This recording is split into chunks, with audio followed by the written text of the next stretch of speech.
नमस्कार साथियों। जैसा कि आप लोग जानते हैं कि हम एक सीरीज लेकर के आए हैं।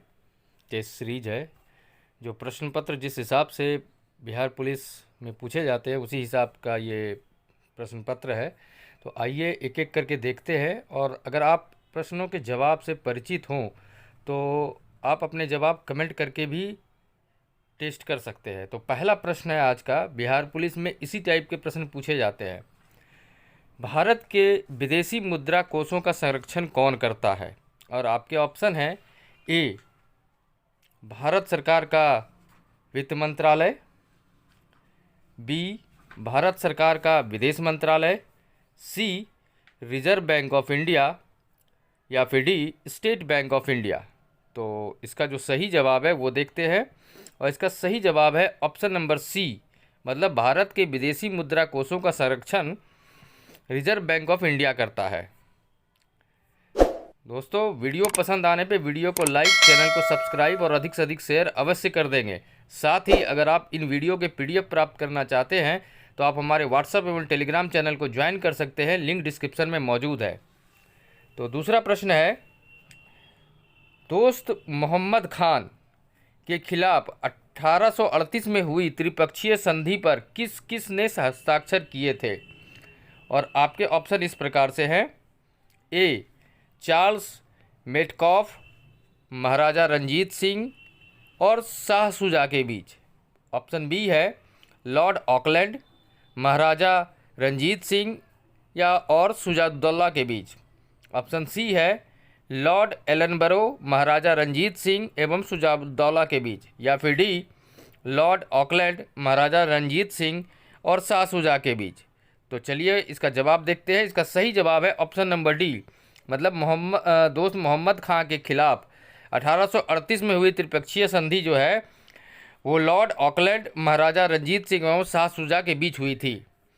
प्रश्न संख्या 3 है, 1917 में महात्मा गांधी ने दमनकारी बागान व्यवस्था के खिलाफ किसानों को संघर्ष के लिए प्रेरित करने के लिए कहाँ का दौरा किया था?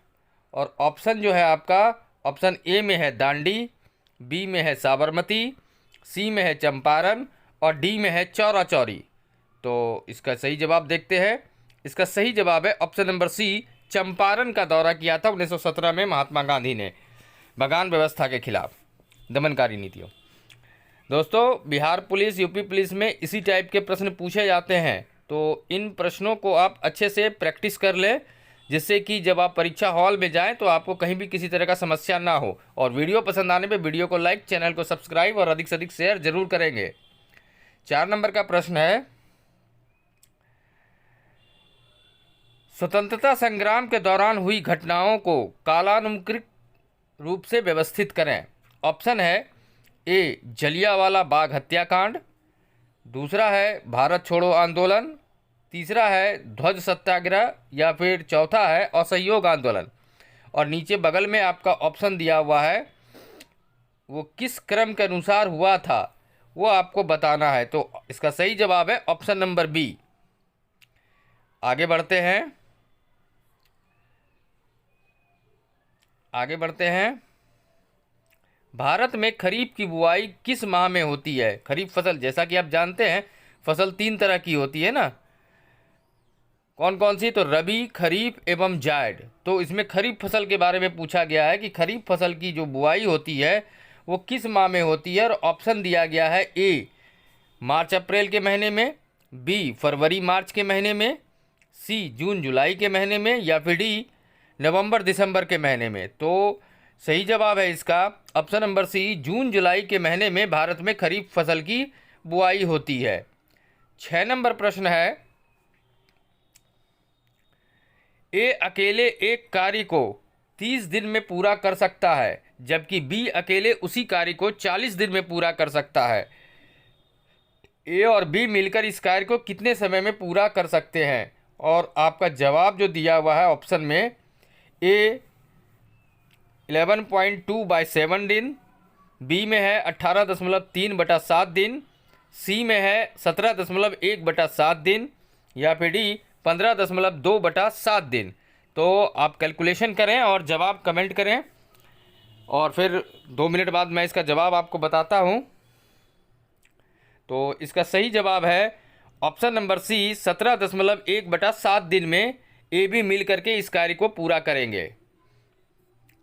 7 नंबर प्रश्न है, ए बी सी एक ऐसा त्रिभुज है जिसके शीर्ष क्रम ए, बी और सी हैं।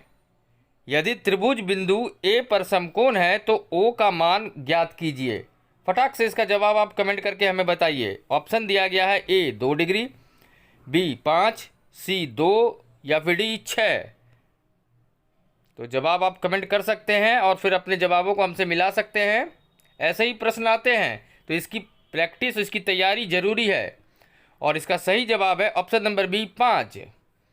8 नंबर का प्रश्न इस प्रकार से है, सीता, गीता और रीता ने एक व्यापार में क्रमशः 20,000, 50,000 और 40,000 का निवेश किया। उनको एक वर्ष में प्राप्त कुल लाभ 12,100 था, जिसे उन्होंने अपने निवेशों के अनुपात में बांट लिया। रीता को प्राप्त हुआ लाभांश ज्ञात कीजिए। तो जो लाभ हुआ 12,100, वो तीनों सीता, गीता और रीता ने अपने जिस क्रम में उन्होंने निवेश किया था, जिस अनुपात में, उस अनुपात से उन्होंने बांट लिया। तो रीता का लाभांश क्या है वो आपको बताना है। ऑप्शन में दिया गया है ए 4,100, बी में 4,200, सी में 4,300, डी में 4,400। तो आप कमेंट करिए इस प्रश्न का जवाब। प्रश्न तो ऐसे ही आएंगे आपको परीक्षा में, तो इसकी प्रैक्टिस ज़रूरी है। तो फटाक से कमेंट करिए और मैं बता रहा हूँ इसका जवाब। तो इसका जो सही जवाब होगा वो होगा ऑप्शन नंबर डी, मतलब 4,400 रीता का प्राप्त कुल लाभांश होगा। 9 नंबर प्रश्न है, चक्रवृद्धि ब्याज की कितने प्रतिशत वार्षिक दर से 1250 की राशि 3 वर्ष में बढ़कर 1,488 रुपया 77 पैसा हो जाएगी। मतलब आपको चक्रवृद्धि ब्याज की दर पता करनी है, जिसमें 1,250 रुपया 3 वर्ष में बढ़ करके 1,488 रुपया 77 पैसा हो जाएगा। तो इसका ऑप्शन दिया गया है ए 7% चक्रवृद्धि ब्याज की दर से, बी में दिया गया है 6% चक्रवृद्धि ब्याज की दर से, सी में दिया गया है 7.5% चक्रवृद्धि ब्याज की दर से, या फिर डी में दिया हुआ है 6.5% चक्रवृद्धि ब्याज की दर से। तो विश्वास है कि आप इसका जवाब फटाक से कर सकते हैं कमेंट के रूप में। तो कमेंट करिए। और इसका जो सही जवाब होगा, इसका सही जवाब होगा ऑप्शन नंबर बी, 6% चक्रवृद्धि ब्याज की दर से 1,250 रुपया 3 वर्ष में बढ़ करके 1,488 रुपया 77 पैसा हो जाएगा। अगला प्रश्न है 10 नंबर का, भारतीय रुपये का नया मुद्रा प्रतीक आधिकारिक तौर पर किस वर्ष अपनाया गया था? और आपका ऑप्शन जो है वो है ए में 2000, बी 1995 में, सी 2010 में, या फिर डी 2018 में। तो आप जवाब को फटाक से बताइए। और इसका सही जवाब है ऑप्शन नंबर सी, 2010 में भारतीय रुपये का नया मुद्रा प्रतीक अपनाया गया था। आगे बढ़ते हैं।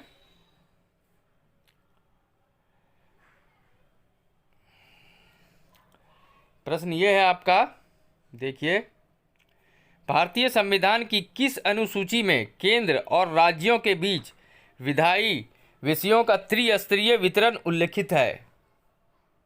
आपका ऑप्शन दिया गया है। आपका ऑप्शन जो है वो इस प्रकार से है, ए 3री अनुसूची, बी 12वीं अनुसूची, सी 5वीं अनुसूची, या फिर डी 7वीं अनुसूची। तो आप कमेंट करके इसको बता सकते हैं। प्रश्न देखिए दोस्तों, इसी प्रकार के आएंगे तो जितनी ज़्यादा आप प्रैक्टिस करेंगे, जितना ज़्यादा आप अभ्यास करेंगे, उतनी ही आप महारत हासिल करेंगे। और समय का मैनेजमेंट ज़रूरी है, तो इसलिए प्रैक्टिस करना ज़रूरी है। तो इसका जो सही जवाब है, इसका सही जवाब है ऑप्शन नंबर डी, 7वीं अनुसूची। प्रश्न संख्या 12 है, भारत के संविधान का कौन सा अनुच्छेद व्यक्तिगत संपत्ति के लिए सुरक्षा प्रदान करता है? ऑप्शन है ए अनुच्छेद 19, बी अनुच्छेद 300 ए, सी अनुच्छेद 108, या फिर डी अनुच्छेद 265। तो किस अनुच्छेद, कौन सा ऐसा अनुच्छेद है संविधान का जो व्यक्तिगत संपत्ति के लिए सुरक्षा प्रदान करता है, ये आपको बताना है। और इसका सही जवाब है ऑप्शन नंबर बी, अनुच्छेद 300A में के द्वारा हमें ये मिला हुआ है, प्रावधान किया गया है कि व्यक्तिगत संपत्ति की सुरक्षा मिलती है। फिर है अगला आपका सूचना का अधिकार अधिनियम 2005 में कितनी अनुसूचियां हैं? ऑप्शन है ए 5, बी 4, सी 1 या फिर डी 2। तो इसका सही जवाब है ऑप्शन नंबर डी 2। 14 नंबर प्रश्न की ओर बढ़ते हैं। निम्नलिखित में से कौन सा एक कर मुक्त अनुलाभ है? और ऑप्शन दिया गया है महंगाई भत्ता ए में, बी में दिया गया है भोजन भत्ता, सी में दिया गया है समयोपरि ओवरटाइम भत्ता या फिर डी नियोक्ता द्वारा प्रशिक्षण। मतलब इसमें से आपको जो भत्ता मिलता है, 4 ऑप्शन दिए गए, इसमें से कौन सा ऐसा भत्ता है जिस पे कोई भी टैक्स नहीं लगता है? तो इसका सही जवाब है ऑप्शन नंबर डी, नियोक्ता द्वारा प्रशिक्षण पर किया गया जो खर्च है, जो भत्ता है, वही, उस पर कोई भी टैक्स नहीं लगता है, भारत सरकार नहीं लगाती है। 15 नंबर का प्रश्न है, भारतीय संविधान का कौन सा अनुच्छेद बेगार बंधुआ मजदूरी पर रोक लगाता है? और आपका ऑप्शन है अनुच्छेद 14A में, बी में अनुच्छेद 7, सी में अनुच्छेद 32, डी में अनुच्छेद 23। तो इसका सही जवाब जो है, इसका सही जवाब है ऑप्शन नंबर डी, अनुच्छेद 23। 15 नंबर का प्रश्न तो हो गया। अब 16 नंबर प्रश्न की ओर बढ़ते हैं। ए बैड एग मीन्स, ये जो फ्रेज है ए बैड एग मीन्स, इसका क्या अर्थ होता है वो आपको बताना है। ऑप्शन है ए में ए बैड पर्सन, बी में ऑप्शन है ए स्मॉल नंबर, सी में ऑप्शन है फ्रस्ट्रेटेड या फिर डी टू काम डाउन। तो इसका सही जवाब देखते हैं। इसका सही जवाब है ऑप्शन नंबर ए, बैड पर्सन। मतलब ए बैड एग मीन्स होता है एक खराब व्यक्ति। 17 नंबर प्रश्न है, choose the correct verb from. मतलब नीचे एक सेंटेंस दिया गया है, उसमें कौन सा वर्ब लगेगा वो आपको बताना है। सेंटेंस है आपका discovery of India dash by Jawaharlal Nehru. और ऑप्शन दिया गया है A have been written, B has been written, C has written, D have written. तो इसका सही जवाब देखते हैं। इसका सही जवाब है हैज़ बीन रिटन। मतलब Discovery of India has been written by Jawaharlal Nehru. 18 number का प्रश्न देखते हैं, choose the synonyms of the word resistance. Resistance का सिनोनिम आपको बताना है और ऑप्शन दिया गया है A enthusiasm, B approval, C refusal या फिर डी रिकमेंडेशन। तो इसका सही जवाब जो है वो है option number C refusal.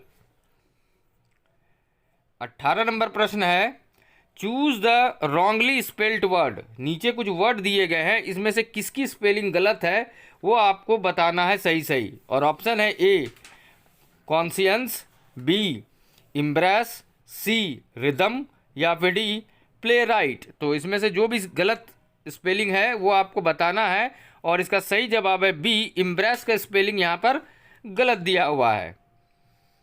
20 number प्रश्न है, चूज द करेक्ट ट्रांसलेशन। नीचे एक सेंटेंस दिया हुआ है हिंदी में, इसका ट्रांसलेशन जो भी है सही वो आपको बताना है। ऑप्शन में है ए, पहले तो ट्रांसलेशन क्या करना है वो देखते हैं, मैं आज घर पर हूँ, इसका ट्रांसलेशन सही सही क्या होगा? तो ऑप्शन दिया गया है A I am at home today, B में ऑप्शन दिया गया है I have at home today, C में दिया गया है I was in home today या फिर डी में दिया गया है I am at home in today. तो इसका जो करेक्ट आंसर होगा वो है option number A I am at home today. 21 नंबर का प्रश्न है, choose the correct suffix to form noun suffocate verb. आपका ऑप्शन दिया गया है ए में ईडी, बी में सन, सी में एलवाई या फिर डी में मेंट। तो इसका सही जवाब जो है वो है बी सन। और 22 नंबर का प्रश्न है, अब देखिए आ गया आपका विज्ञान से प्रश्न। तो हर टॉपिक को इसमें लिया गया है जो आपको परीक्षा में जिस तरीके से पूछा जाता है। तो 22 नंबर का प्रश्न है, क्लोरोफॉर्म का अनुसूत्र क्या है? और ऑप्शन दिया गया है आपका, ए में CHCl3, बी में C2H6, सी में CCl4, डी में CH4। तो क्लोरोफॉर्म का इसमें से कौन सा अनुसूत्र है वो आपको बताना है, और इसका सही जवाब है ऑप्शन नंबर ए, CHCl3 क्लोरोफॉर्म का अनुसूत्र है, केमिकल फार्मूला। 23 नंबर है, एक प्रकाशिक उपकरण X की फोकस दूरी 30 सेंटीमीटर है तो X हो सकता है, क्या हो सकता है वो आपको बताना है। और आपका जो ऑप्शन दिया गया है, ए में या तो उत्तल लेंस या अवतल लेंस, बी में या तो अवतल लेंस या अवतल लेंस, सी में या तो अवतल लेंस या उत्तल लेंस, या फिर डी या तो उत्तल लेंस या उत्तल लेंस। तो इसका जो सही जवाब है वो है ऑप्शन नंबर बी, या तो अवतल लेंस या अवतल लेंस, मतलब अवतल लेंस। 24 नंबर का प्रश्न है, किसी वस्तु द्वारा उसकी स्थिति या विन्यास द्वारा प्राप्त ऊर्जा को कहा जाता है। मतलब कोई वस्तु किसी स्थान पर है तो उसके द्वारा जो ऊर्जा प्राप्त होती है, उस ऊर्जा का क्या नाम से हम डिनोट करते हैं वही आपको बताना है। तो ऑप्शन है ए, विद्युत ऊर्जा, इलेक्ट्रिकल एनर्जी, बी, गतिज ऊर्जा, काइनेटिक एनर्जी, सी, स्थितिज ऊर्जा, पोटेंशियल एनर्जी, या फिर डी, परमाणु ऊर्जा, न्यूक्लियर एनर्जी। तो स्थान के आधार पे, स्थिति के आधार पे, तो इसको थोड़ा ध्यान से सोचेंगे आपको अपने से पता चल जाएगा। इसका सही जवाब है स्थितिज ऊर्जा या पोटेंशियल एनर्जी। अगला है 25 नंबर, रक्त का कौन सा घटक भोजन, कार्बन डाइऑक्साइड और नाइट्रोजन युक्त कचरे का परिवहन करता है? और ऑप्शन में है ए, प्लाज्मा, बी, रक्त प्लेटलेट्स, सी, सफ़ेद रक्त कोशिकाएं WBC, या फिर डी, लाल रक्त कोशिकाएं। तो इसका सही जवाब है ए, प्लाज्मा। 26 नंबर का प्रश्न है, वायु में 0 डिग्री तापमान पर ध्वनि की क्या गति होगी? ऑप्शन है ए, 330 मीटर पर सेकंड, बी, 331 मीटर पर सेकंड, सी, 330 मीटर प्रति सेकंड, या फिर डी, 331 मीटर सेकंड। तो इसका सही जवाब हो जाएगा ऑप्शन नंबर बी, 331 मीटर प्रति सेकंड। 27 नंबर प्रश्न है, वाह आप आ गए, खाली स्थान में अव्यय है, मतलब वाह आ गए जो शब्द है सेंटेंस, इसमें कौन सा शब्द अव्यय है वो आपको बताना है। और ऑप्शन दिया गया है, ए, वाह, बी, आप, सी, ही, या फिर डी, आ। तो इसका सही जवाब है ऑप्शन नंबर ए, वाह अव्यय है इस प्रयुक्त सेंटेंस में, इस वाक्य में। 28 नंबर है, देवालय शब्द कौन सा समास है? समास के जो रूप होते हैं उसमें से कौन सा समास का रूप है देवालय, वो आपको बताना है। तो ऑप्शन दिया गया है, ए, तत्पुरुष समास, बी, द्विगु समास, सी, द्वंद्व समास, या फिर डी, बहुब्रीहि समास। तो इसका सही जवाब है ऑप्शन नंबर ए, तत्पुरुष समास। आगे बढ़ते हैं 29 नंबर प्रश्न की ओर। 29 नंबर प्रश्न जो कहता है, लूट शब्द में कौन सा प्रत्यय लगा हुआ है? ऑप्शन है ए, एरा, बी, एरा, सी, इरा, या फिर डी, ओ। तो बताइए इसका सही जवाब। दोस्तों आशा है वीडियो आपको पसंद आ रही होगी, तो वीडियो को फटाक से लाइक कर दें। लाइक करने में 1 सेकंड से भी कम समय लगेगा। और जो लोग पहली बार हमारे चैनल पर आए हैं तो चैनल को सब्सक्राइब करके बेल आइकन को दबा दें, जिससे हमारी आगे आने वाली नवीनतम वीडियो के नोटिफिकेशन सबसे पहले आप तक पहुंचे। तो इसका सही जवाब है ऑप्शन नंबर बी, लूट शब्द में एरा प्रत्यय लगेगा। और आज का अंतिम प्रश्न है, विष के दांत कैसी कहानी है?